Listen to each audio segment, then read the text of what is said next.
What's going on? Welcome back to the channel. Thanks so much for tuning in. Today, guys, we're going to be talking about the Alabama versus Georgia SEC Championship and a whole lot to talk about. Really excited about this game. Georgia's definitely been looking for a rematch against Alabama, at least a competitive one, since the last national championship they played against each other in back in 2017.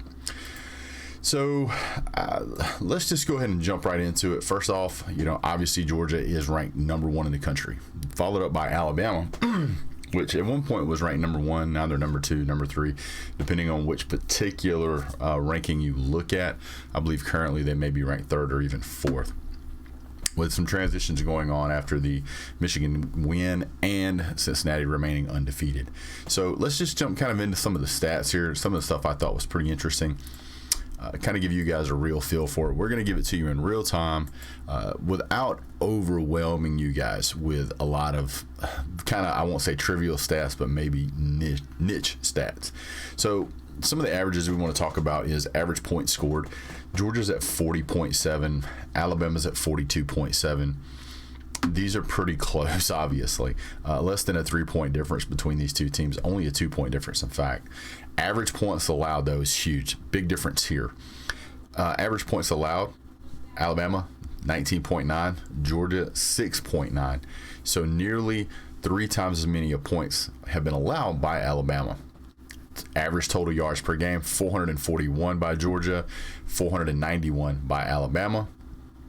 Total yards allowed, 231 Georgia, 293 Alabama. The takeaways and giveaways, Georgia has fumbled or given away, thrown interceptions 14 times. Alabama's only done that 10. Georgia has recovered fumbles or gotten interceptions 16 times. Alabama 18. So there is a deficit here, difference on the turnover battle. I do want to go ahead and point out, though, that in Georgia's last game, they absolutely played perfect. There was no interceptions, no turnovers by either team. So good, clean football on that. One of the stats that you don't really see a lot on is the penalties. Alabama's sitting at 87 penalties for the year, which is pretty uncharacteristic for a typical Alabama team. That's over 800 yards in lost yards. They're averaging per game 67 yards. Georgia, on the other hand, their last game, they were absolutely pretty much completely free of that problem. They've had 56 penalties throughout the year, 463 of those lost total yards, and averaging 38 per game. So there's also a deficit there. You're looking at an Alabama team who's giving up 60 to 70 yards. Georgia's giving up around 40. So that can be a big difference. Time of possession for Georgia's around 30 minutes. Time of possession for Alabama's around 32. And then there's a bunch of other stats we can get into. One of the big things I want to go ahead and point out for you guys, though, is the scheduling and how teams fared against each other. So it's really hard to compare a team from another conference to a team within your conference, because you really don't have any cross team play. And in a typical season, it's pretty difficult to be able to get that same feel cross division. So when Georgia is trying to measure itself against Alabama, you have to go against the same teams they've played. So this season, you've had Florida, Arkansas, Auburn, and Tennessee. So you're looking at a Florida team where Alabama won the game 31-29. Florida against Georgia was 34-7. So Georgia scored more points and held them to 4 times fewer points. The Arkansas game, 42-35. Arkansas and Georgia, 37-0. I can't even do the math on how many times different that is. While Alabama scored 5 more points, Arkansas scored 35 points against them. Now let's jump over to the Auburn game. This is the most recent game. We'll come back to it in a second, actually. Let's talk about the Tennessee game. So in Tennessee, Alabama was able to score 52 points. They allowed Tennessee to give up they gave up 24 points to Tennessee.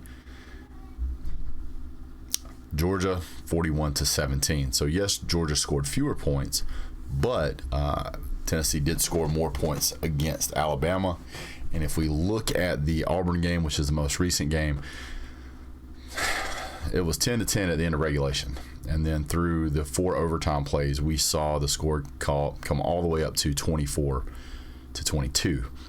Kind of a razor-thin margin there for winning against an unranked Auburn team.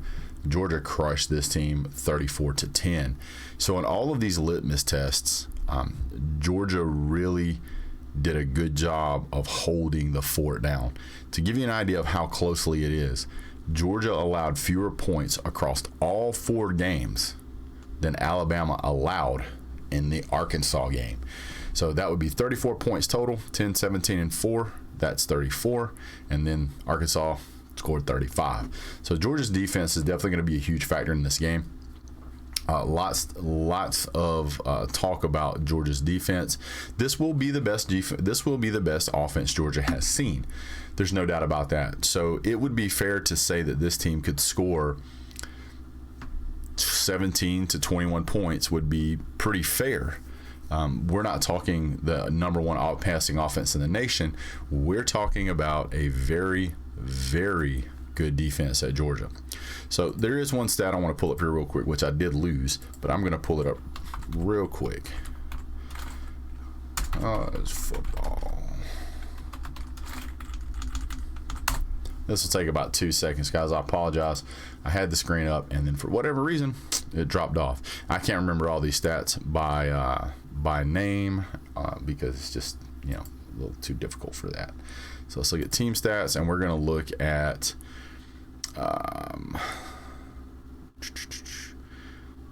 let's see, passing. Let's look up passing defense, and let's see what we get. That's passing offense. 1 second.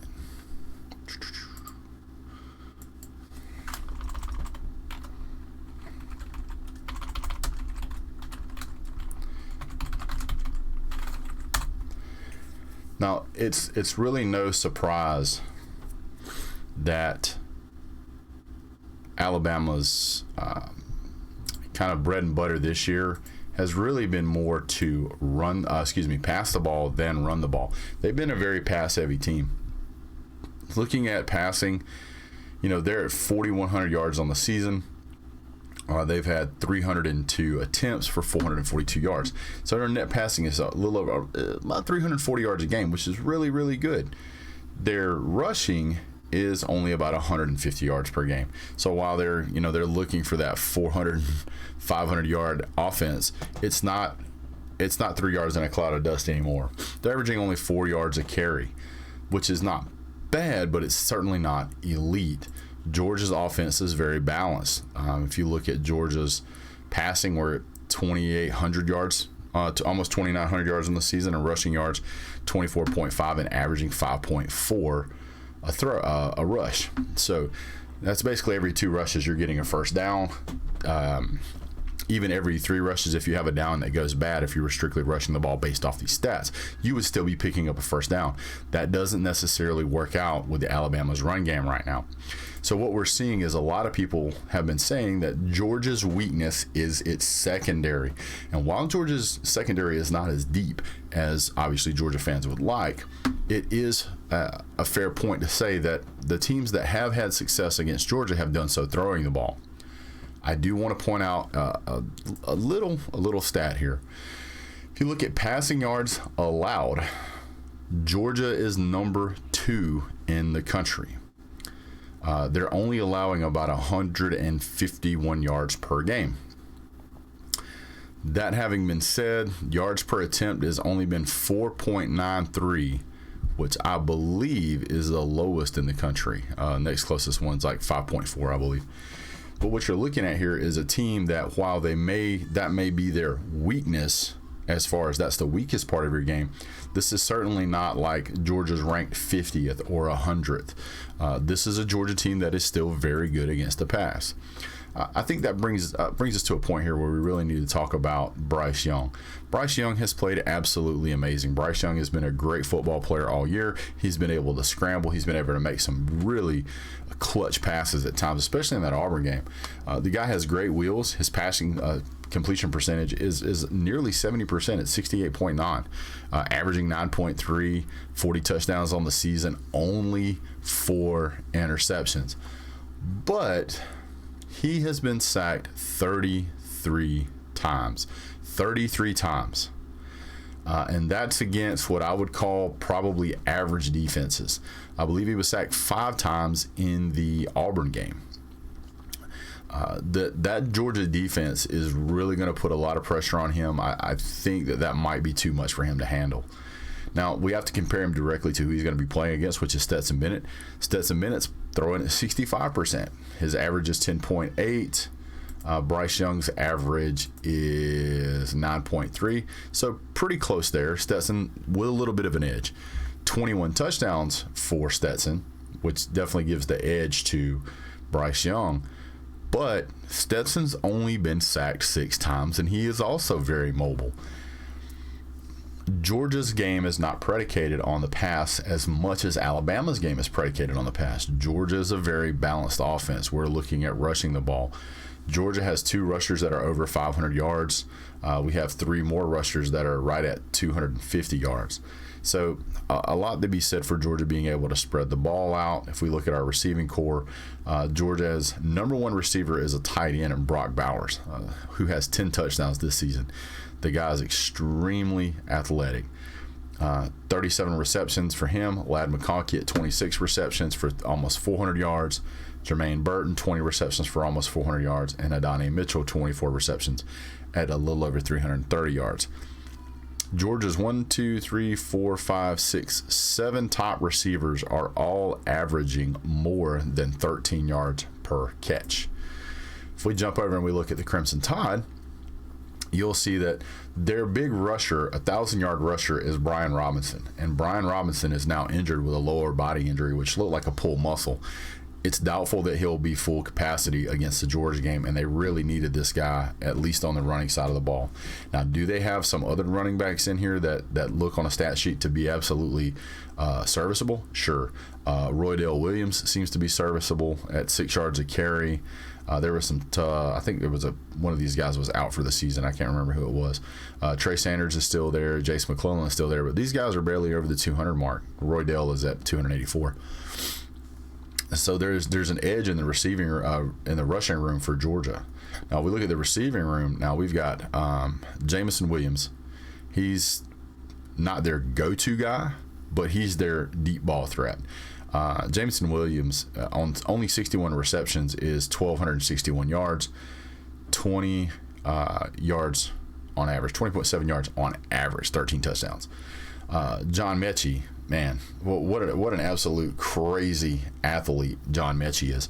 90 receptions on the season for over 1,000 yards, a little over 11.6. These tend to be much shorter passes. This is kind of their go-to guy. Basically, if Georgia can shut down John Mechie and shut down Jamison Williams, the game could be dangerously out of hand very quickly. Also, their number 5 receiver, which is Brian Robinson, the same running back that's got all the carries, he's out for the season. He's at 29 carries. Well, I won't say out for the season. He's probably out for this game. 29 receptions for 252 yards. This could be very interesting. Because you've got to basically make John Mechie become your go-to guy. And a lot of these other guys get pretty good hands too. Cameron Latou, Slade Bolden, these guys are actually really good at being able to get their hands on the ball, move down the field. There's some other guys on the team that have great hands as well.